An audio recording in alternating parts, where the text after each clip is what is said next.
Hello दोस्तों, स्वागत है आपका हमारे YouTube चैनल ग्रेविटी एजुकेशन पर।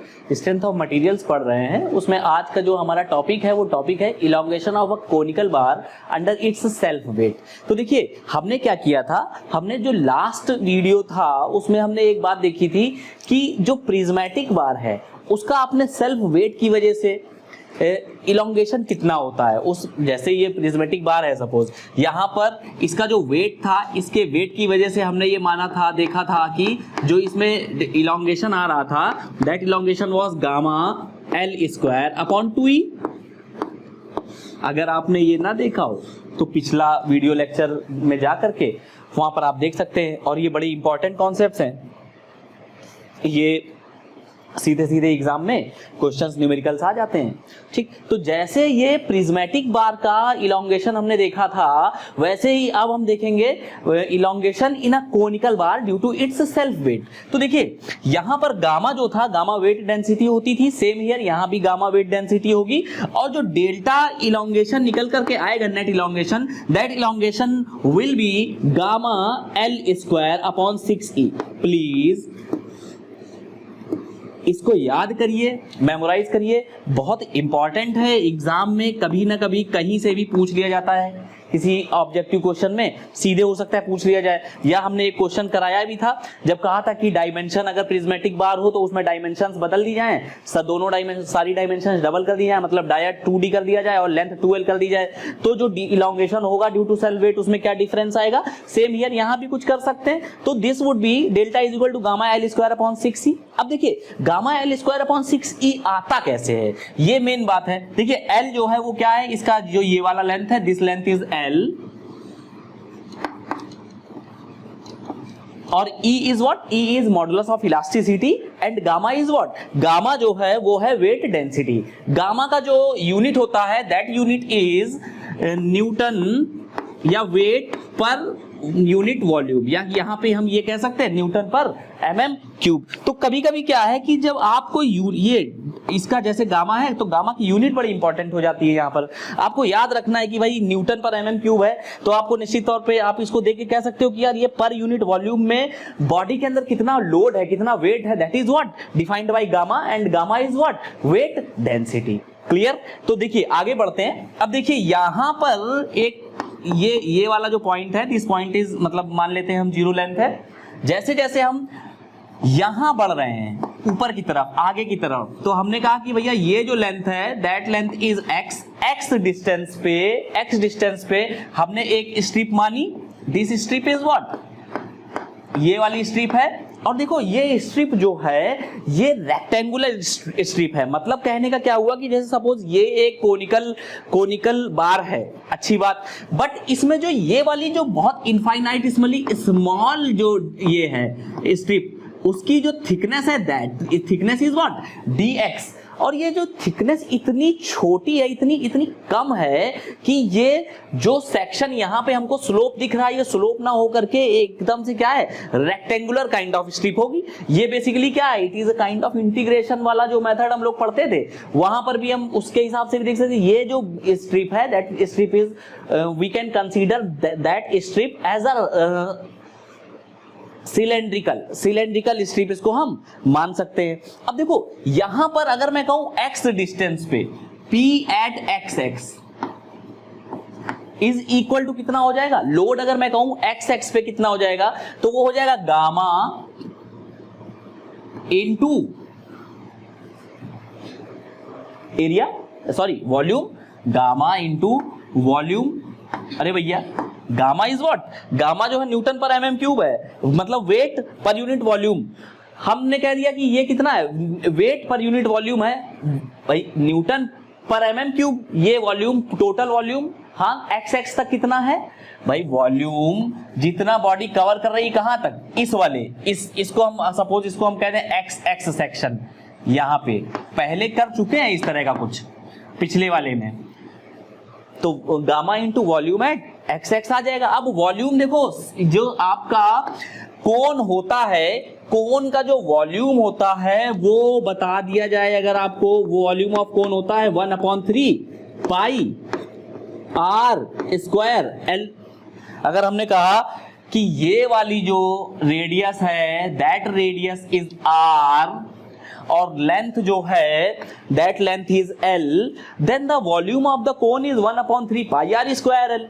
अब देखो गामा इंटू वॉल्यूम कोन का कितना जा रहा है 1/3 pi are square L, but यहां पर वॉल्यूम कितना जाएगा 1/3 pi r at x x into जो डिस्टेंस है x, अरे ये x डिस्टेंस हो गई, यहां की रेडियस कितनी हो गई r x x कुछ हो गई, तो कितना आ गया 1/3 पाई r x x square into L. अच्छा एक बात बताइए, गामा यहां पर जो पाई r स्क्वायर है, पाई r स्क्वायर जो है वो तो एरिया है और x क्या है लेंथ है, तो जो सिलेंडर होता था उसका वॉल्यूम कितना होता था pi are square into L. यहां पर जो ये है pi r x x square into x, ठीक, उसका 1/3 मतलब टोटल जो सिलेंडर था उसका 1/3 क्या वॉल्यूम होता है रेडियस इसका आपका कोन का। देखो 1 पाई आर स्क्वायर एल क्या होता है पाई आर स्क्वायर एल, इसका अगर सपोज ये होता तो इसकी लेंथ, इसका अगर ये रेडियस आर होता लेंथ एल होती तो वॉल्यूम ऑफ कोन हो जाता pi are square L by 3 या 1/3 पाई आर स्क्वायर एल, लेकिन या sorry pi are square L हो जाता, प्रिज्मेटिक बार का जो वॉल्यूम होता वो पाई आर स्क्वायर एल हो जाता, लेकिन कोनिकल बार का जो वॉल्यूम है वो प्रिज्मेटिक बार के वॉल्यूम का 1/3 है। सेम हियर, यहां पर हम क्या कर देंगे, यहां पर हम कर देंगे area at x x into x upon 3, ठीक है, तो ये आ गया P एट एक्स एक्स। अच्छा इसके बाद अगर मैं कहूं कि सिग्मा एट एक्स एक्स कितना हो जाएगा, सिग्मा एट एक्स एक्स हो जाएगा P at x x upon A. अच्छा P एट एक्स एक्स कितना है gamma A x x into x upon 3 और P at x x upon A at x x होना चाहिए यहां पे upon A at x x. Is it fine? तो कितना आ गया सिग्मा एट एक्स एक्स आया, मतलब एक्स एक्स सेक्शन पर जो स्ट्रेस की वैल्यू आई that stress value will be equal to gamma x by 3। Clear? अच्छा ये तो हो गई एक बात कि हमने स्ट्रेस निकाल लिया, एक्स एक्स सेक्शन पे कितना आ रहा है gamma x by 3। Now what next step क्या होगा, वो होगा कि इसमें हम डेल्टा स्ट्रिप निकाल लें। एक फॉर्मूला होता है sigma is equal to E into epsilon, तो sigma x x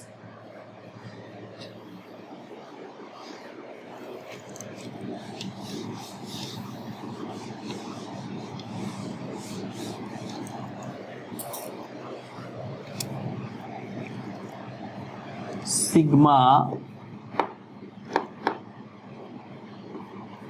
into epsilon x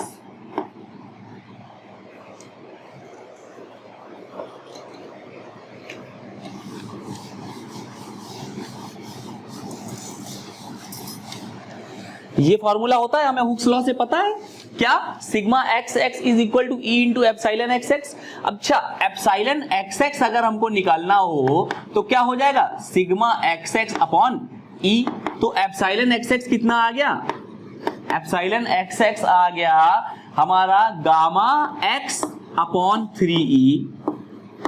ये तो हो गई एक बात कि हमने वहां से देखिए सिग्मा एक्स एक्स पहले निकाला, उसके बाद हमने एप्सिलॉन एक्स एक्स निकाला, और एप्सिलॉन के बाद एप्सिलॉन एट एक्स एक्स की एक और वैल्यू भी हो सकती है, वो क्या हो सकती है डेल्टा स्ट्रिप अपॉन dx। अरे भैया ठीक है, डेल्टा स्ट्रिप अपॉन dx। भाई ये स्ट्रिप थी, ये हमने एक स्ट्रिप मानी, स्ट्रिप की लेंथ कितनी थी original length dx, under the action of load px x load की वजह से जो ये स्ट्रिप है इस स्ट्रिप में कितना चेंज आ गया, डेल्टा स्ट्रिप का इलॉन्गेशन आ गया, तो डेल्टा स्ट्रिप अपॉन dx बराबर कितना हो गया गामा x अपॉन 3e। अब हमारा काम क्या है, हमारा काम है कि डेल्टा स्ट्रिप निकाल लें, मतलब स्ट्रिप में कितना चेंज आया है लेंथ में या डिफॉर्मेशन कितना आया under the action of load, तो वो कितना हो गया gamma x dx upon 3e। Now what, ये तो आ गया जो इलॉन्गेशन आया एक सिंगल स्ट्रिप में dx थिकनेस की, लेकिन हमें जो डिफॉर्मेशन निकालना है वो पूरे के पूरे कोन में निकालना है। तो what we should do, delta strip को हम क्या करें, इसको हम इंटीग्रेट कर दें कितनी लेंथ से, 0 से लेकर के l लेंथ तक। तो डेल्टा स्ट्रिप 0 से l और ये क्या हो गया 0 से l। अब देखो व्हाट इज नेक्स्ट कि डेल्टा स्ट्रिप 0 से l क्या हो जाएगा, डेल्टा नेट। बताइए, ये हो जाएगा अपना डेल्टा नेट। और यहां पे गामा अपॉन 3e और x dx जो हो जाएगा उसका इंटीग्रेशन कितना आ जाएगा, एक्स स्क्वायर अपॉन 2। इस पे हमने क्या किया, लिमिट प्लेस कर दी, तो कितना हो गया gamma L square upon 6e। ठीक। So what should be the strategy, अगर ये क्वेश्चन किसी एग्जाम में आता है, मेंस एग्जाम में लिखने को आता है, तो इसमें आपकी क्या स्ट्रेटेजी रहनी चाहिए, ये इंपॉर्टेंट है। स्ट्रेटेजी ये रहनी चाहिए कि देखिए कभी कभी क्या होता है कि भाई हमें चीजें आती हैं लेकिन हम उसको कर नहीं पाते हैं क्योंकि हमें स्टेप्स नहीं पता होते हैं यार कहां से लेकर के चलें। तो जैसे मैं याद रखता हूं, मुझे ये डेरिवेशन जब करनी होती है तो मैं याद रखता हूं कि हमें जो काम करना है वो हुक्स लॉ के लिए करना है, हुक्स लॉ पे करना है। मतलब what we have to do, we have to find the value of epsilon xx। when we will be able to find the value of epsilon xx, only then we will be able to find the value of deformation। भाई हमको deformation पाना है तो deformation से हम strain पे जाएं, मतलब स्ट्रेन पहले निकाल लें, स्ट्रेन निकालने के लिए हमको स्ट्रेस निकालना पड़ेगा। और ये क्या है, basically it is all about Hooke's law. भाई एप्लीकेशन है एक तरह का हुक्स लॉ का कि sigma xx is equal to v epsilon xx। Epsilon xx निकालना है, सिग्मा xx पहले निकाल लिया, e कांस्टेंट है, हम कर ले जाएंगे। तो gamma L square upon 6e is the answer. अच्छा, इसके बाद नेक्स्ट एक चीज और हो गई। एक चीज क्या हो गई कि P जो है, लोड जो है, P is equal to gamma into volume होता है। भाई total volume, gamma into volume होता है ना P। तो गामा इंटू वॉल्यूम कितना है, वॉल्यूम हो गया pi are square 1/3 pi are square L. Pi are square कितना हो गया, एरिया इंटू लेंथ अपॉन 3। इसका area into length upon 3।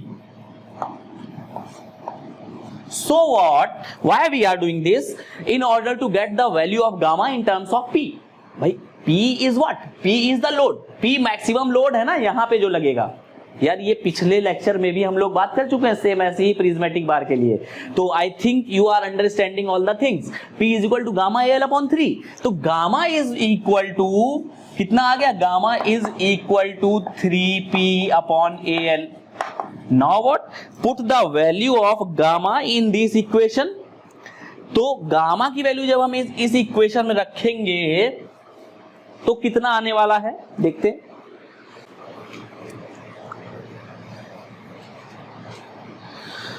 Delta net आ गया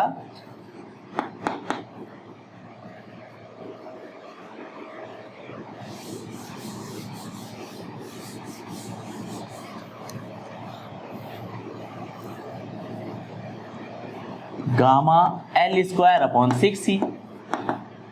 डेल्टा नेट बराबर कितना आ गया, गामा की वैल्यू आ गई 3p upon AL, 3p upon A into L। ये क्या हो गया 6e और ये कितना हो गया L स्क्वायर। तो देखिए 3 2 6,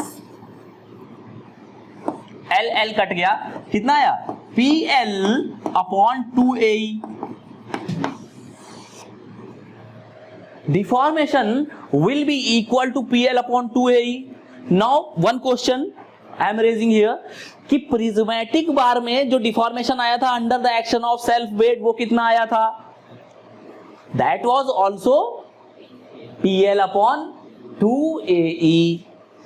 यहां भी कितना आया PL upon 2AE। यहां पर जो डिफॉर्मेशन था इन टर्म्स ऑफ गामा ये कितना है कोनिकल बार में, gamma L square upon 6e। Prismatic bar में कितना था, that was gamma L square upon 2e। Clear. अच्छा एक बात बताइए, वहां पे भी डिफॉर्मेशन PL अपॉन 2AE आ रहा है लोड के टर्म में, यहां पे भी डिफॉर्मेशन PL अपॉन 2AE ही आ रहा है लोड के टर्म में, then what is the difference? What is the difference between that elongation in prismatic bar under the self weight and here in conical bar? देखो डिफरेंस ये है कि वहां पे जो गामा था, वहां पे जो P था, P की जो वैल्यू थी, P की जो डेफिनेशन थी, that was something gamma into AL। लेकिन यहां पर जो P की डेफिनेशन है, that is something gamma into AL by 3। This is the main difference. ये हमेशा याद रखना है कि प्रिज्मेटिक बार में जो लोड था that was gamma into AL, but here in conical bar the load is gamma into AL by 3। तो कितना हो गया, PL अपॉन 2AE और PL अपॉन 2AE, दोनों वो तो हो ही गए थे। ठीक है, तो ये हो गई एक बात।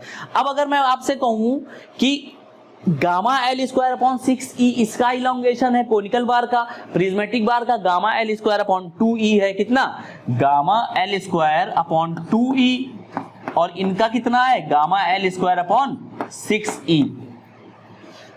तो कैंसिल कर दिया, अगर कितना आ गया, मतलब क्या हुआ कि जो प्रिज्मेटिक बार में जो इलोंगेशन है वो कोनिकल बार में सेल्फ वेट में जो इलोंगेशन होता है उसका 3 गुना है। या ये कह दो कि कोनिकल बार का जो elongation due to self weight है that is 1/3 elongation of a prismatic bar under self weight. Clear? I hope you are getting all this thing. Okay, so this topic is about to finish. ये खत्म होता है topic. इसके बाद जो next topic होगा that is of composite bar की बात करेंगे। कंपोजिट बार हमने सीरीज में कर लिया था, इसके बाद हम कर लेंगे बार्स इन पैरेलल। बहुत इंपॉर्टेंट टॉपिक है, ये टॉपिक भी इंपॉर्टेंट है, सीधे डायरेक्ट एग्जाम में क्वेश्चन पूछा जाता है। और कुछ वही ये करते क्या है कि लोड में, गामा में या कुछ वॉल्यूम और इन सब में घुमाने का प्रयास करते हैं। तो अगर आपने ये डेफिनेशन अच्छे से पढ़ी है तो आपको डीप इंसाइट है कंसेप्ट की, और अगर डीप इंसाइट है तो आप क्वेश्चन सही कर ले जाएंगे। इसके बाद जो नेक्स्ट बार है, नेक्स्ट टॉपिक है दैट इज कंपोजिट बार। मैंने अभी बताया वो भी बहुत इंपॉर्टेंट टॉपिक है। क्वेश्चन में लगभग हर एग्जाम में एक क्वेश्चन तो वहां से आ ही जाता है। तो अब हम लोग आपसे मिलेंगे नेक्स्ट वीडियो लेक्चर में। तब तक के लिए बहुत बहुत धन्यवाद आपका हमारे साथ बने रहने के लिए।